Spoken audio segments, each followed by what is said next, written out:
Right before we begin today's video, if you want to earn a higher interest rate on your money, check out the link below to view some of the best savings accounts available right now. They're all high yield and give you a much better rate than the traditional banks. Why did your credit score drop 20 points even though you paid every single bill on time? Well, most people chasing credit card points are making the same 4 mistakes, and they don't even realize it. You might be opening 3 cards a year for the welcome bonuses, but every application leaves a mark on your credit report that stacks up faster than you think. The real kicker is that even if you're paying your bill in full every month, your credit score could still be taking a hit because of when you're paying it. Crazy, right? Let's talk about it. Over the next few minutes, I'm going to walk you through 4 habits that feel like wins but are quietly destroying your score. And I'll give you the exact fits for each one so you can keep stacking points without bleeding credit. Habit number 1, card hopping for welcome offers. That new welcome offer of 100,000 points feels like free money, and the spending target looks totally doable. You apply, you get approved, and you hit the minimum spend. Good job. And then you book that business class seat to Tokyo. Even better.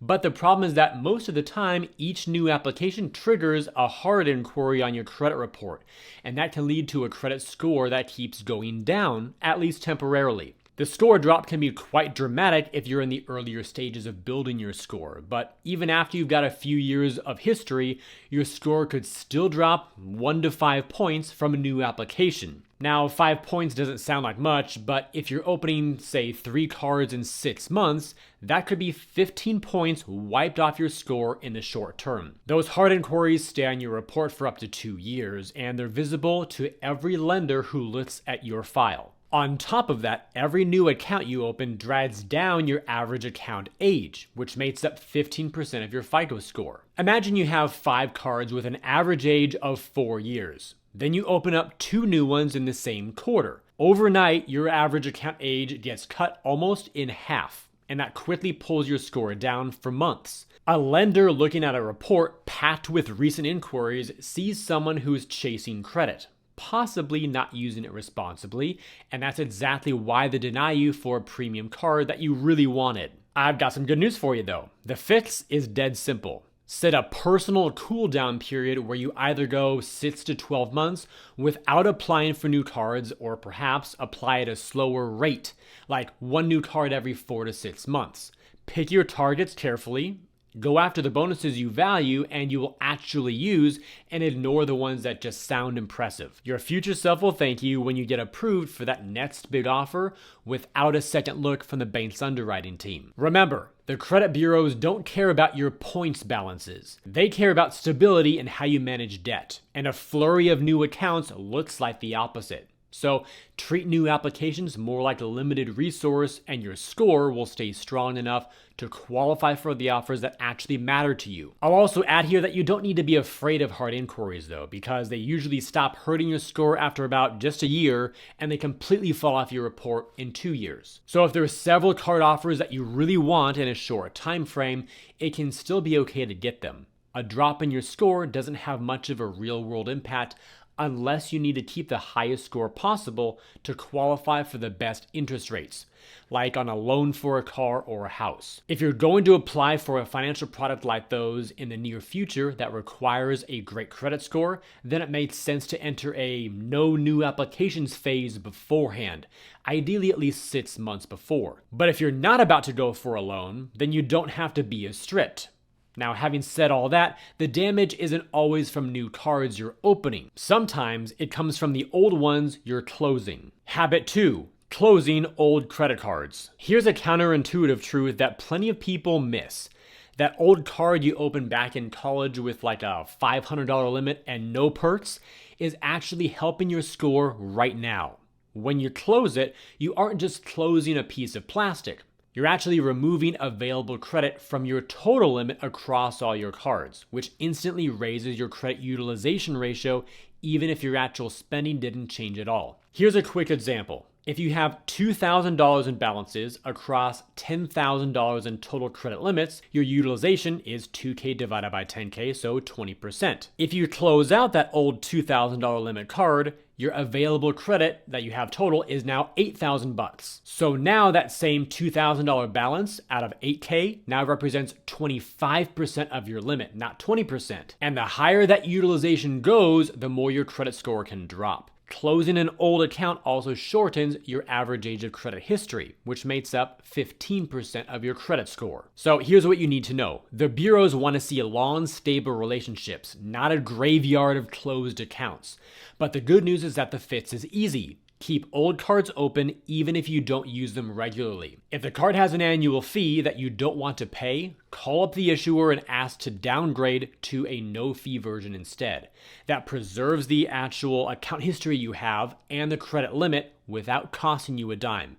And your score stays exactly where it should be, high. Now, some people worry that keeping an unused card open will somehow look bad to lenders, but that's the opposite of how scoring models work. An open account in good standing adds to your available credit and lengthens your history, both of which can help you. The only reason to close a card is if the annual fee is costing you more than the benefits are worth. And even then, a product change is almost always a smarter move. That's why I'm a fan of keeping at least 1 or 2 cards open long term, especially if they have no annual fee. If your oldest card does have an annual fee and you can't downgrade it to a $0 version, then that's one example where I consider closing it anyway. If I were going to apply for a big loan, then I'd keep that old card open until the loan process is complete, and after that's done, then I'd feel good about closing it out because I wouldn't want to pay a fee forever on a card I don't use. All right, so far we've talked about how you can manage your cards.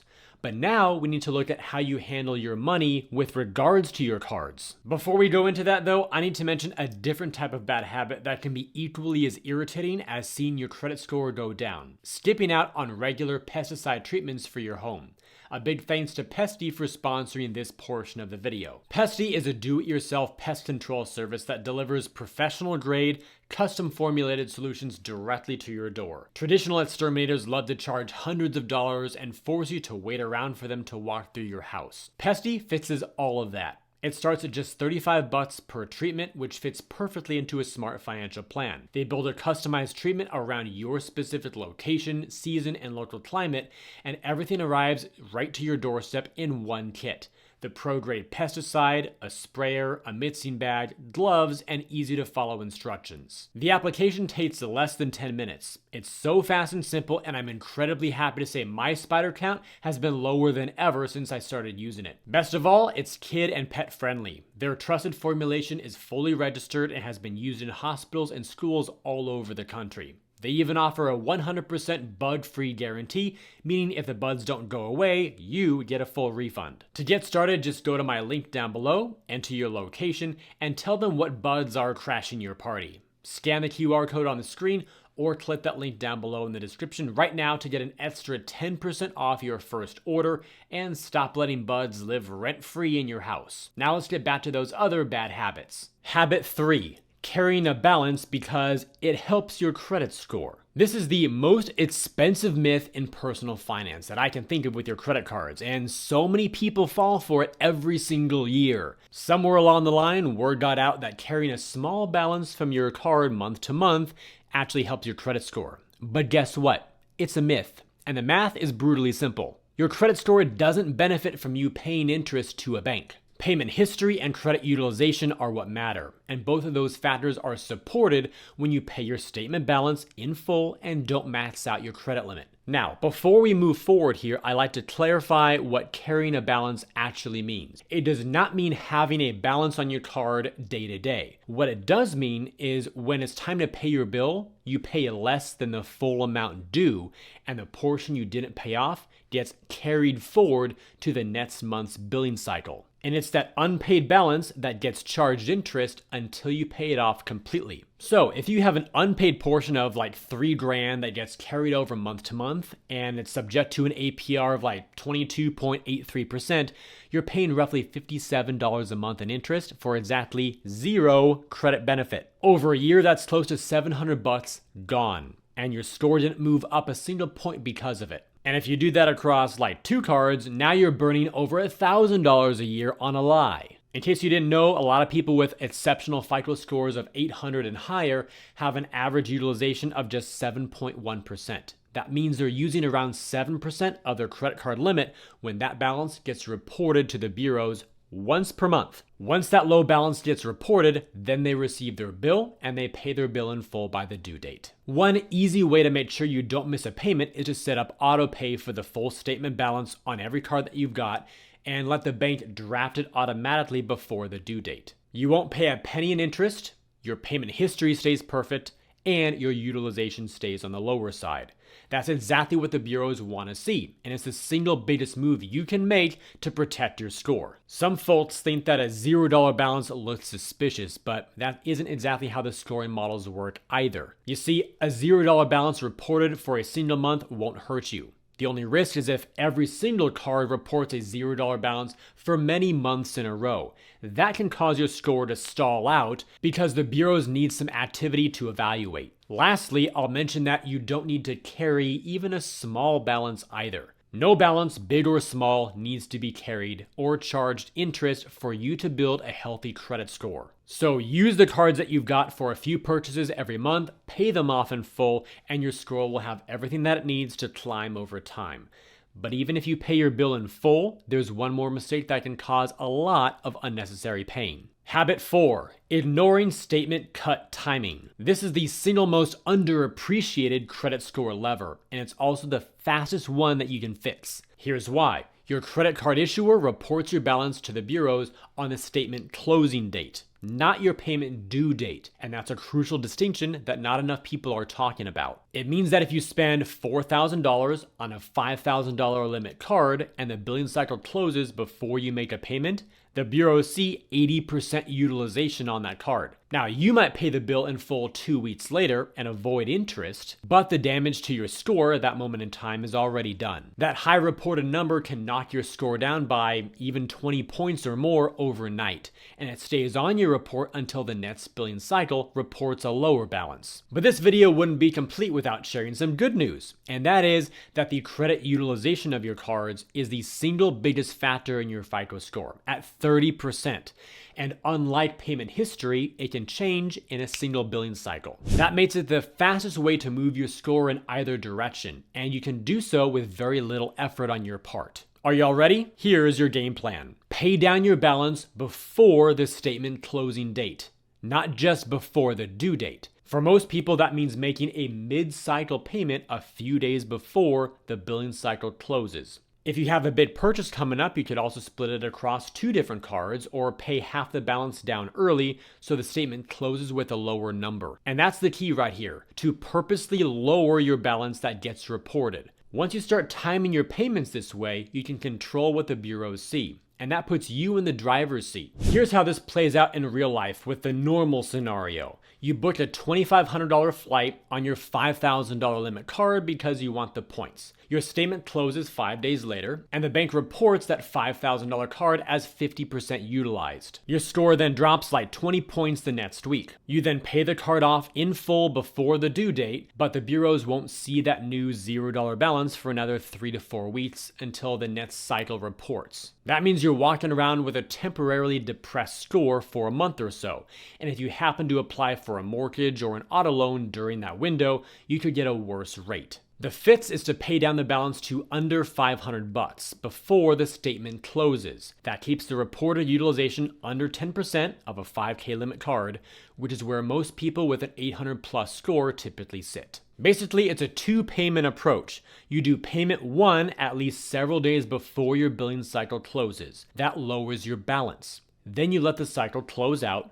The lower balance gets reported to the bureaus, which helps your score, and you receive a statement with the lower balance on it. Finally, you do payment number 2 to pay off your statement in full on any day you like before or on the due date. Doing it like this means you'll get the points, you'll pay no interest, and the bureaus only see responsible usage. As a pro tip here though, to keep your score in the highest range possible, try to have your balances that get reported under 10% of your total credit limit. Over time, you can request credit card limit increases so that you don't have to worry about this 2-payment approach forever. It's really designed to help you if you have a small limit compared to your monthly spend. And those are the 4 credit card habits that are destroying your score that you need to stop right now. I also realized that when to exactly pay your credit card can be really confusing to people when they're first understanding how they work. So if that's still you, if you have some unanswered questions, I've got another video that I made detailing that in complete detail, and that entire video is dedicated to that topic.